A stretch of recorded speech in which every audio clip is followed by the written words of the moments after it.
ప్రకాశం జిల్లా తూర్పునాయుడుపాలెంలో మత్స్యకారులకు ప్రధానమంత్రి మత్స్య సంపద యోజన కింద వలలను సబ్సిడీ కింద పంపిణీ చేశారు. కార్యక్రమంలో మంత్రి డోలా శ్రీ బాలవీరాంజనేయ స్వామి పాల్గొన్నారు. కడలి పుత్రులకు ఎప్పుడూ అండగా నిలిచింది టీడీపీ ప్రభుత్వమే అని ఆయన అన్నారు. ఇక మత్స్యకారులకు సబ్సిడీకి వలలు, బోట్లు, అవుట్ బోట్ మోటార్లు పంపిణీ చేస్తున్నామని తెలిపారు.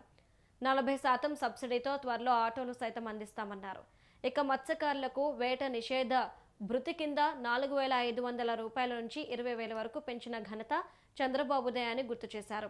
రాష్ట్రంలో మత్స్య సంపద పెంపునకు, మత్స్యకారుల సంక్షేమానికి కూటమి ప్రభుత్వం కృషి చేస్తుందని చెప్పారు మంత్రి డోలా శ్రీ బాలవీరాంజనేయ స్వామి.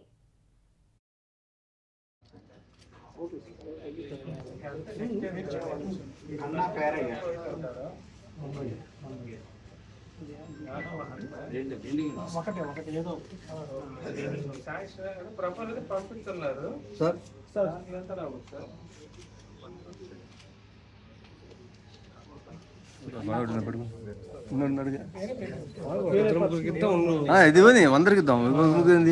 ఉన్న 40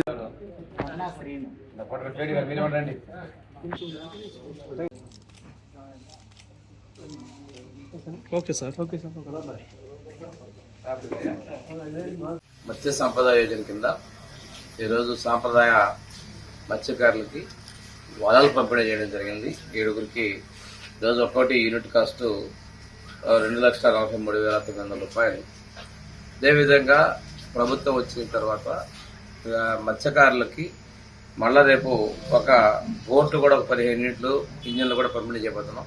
వీటి విలువ కూడా దాదాపుగా యూనిట్ కాస్ట్ 3.5 లక్షలు అంటే 52 లక్షల రూపాయలతోటి రేపు ఇవి కూడా పంపిణీ చేయబోతా ఉన్నాం. ఒకసారి చూసుకుంటే మత్స్యకారులకు ఏదైనా చేసిందంటే అదొక తెలుగుదేశం ఎన్డీఏ ప్రభుత్వంలో చేశాం. 31 కేజీల బియ్యం ఇస్తున్నటువంటి పరిస్థితుల్లో వాళ్ళకి ఆ రోజున 4,500 రూపాయలని మనం మత్స్యకార సేవలో ఇవ్వడం జరిగింది. తర్వాత ఇప్పుడు దాన్ని 20,000 రూపాయలు ఇస్తామని చెప్పాం. 20,000 రూపాయలు కూడా వేటకెళ్లే వాళ్ళు అందరూ కూడా ఇవ్వడం జరిగింది. వేటకెళ్లే వాళ్ళు వలల్లాగి సముద్రంలో వాళ్ళు భారమైపోతుందని చెప్పే ఉద్దేశంతో 50 సంవత్సరాలకే వాళ్ళకి పెన్షన్ సౌకర్యాలు కూడా కలిగించడం జరిగింది. అది 2019 ముందే 50 సంవత్సరాలకి మనం పెన్షన్ కూడా ఇవ్వడం జరిగింది. ఈ విధంగా మత్స్యకారులకి బోట్లు, వలలు, అవుట్ బోట్ మోటార్లు ఇవన్నీ కూడా మనం ఎప్పుడూ కూడా పెద్ద ఎత్తున ఇవ్వడం జరిగింది. అంతేకాకుండా ఈరోజు వాళ్ళ ట్రాన్స్పోర్ట్ కూడా 40% సబ్సిడీ తోటి ఆటోలను కూడా లబ్ధిదారులను తొందరలోనే ఎంపిక చేసి ఆటోలు కూడా పంపిణీ చేసేందుకు చర్యలు తీసుకుంటున్నాం. ఇంతకుముందు సైకిళ్లు, వలలు, అదేవిధంగా మోపెడ్లను కూడా మన ప్రభుత్వం సబ్సిడీ తోటి ఇవ్వడం జరిగింది. ఏదన్నా కానీ ఈరోజు మత్స్య సంపద అనేది ప్రజల ఆరోగ్యానికి, చేపలు అనేవి మంచికరమైనటువంటి భోజనం.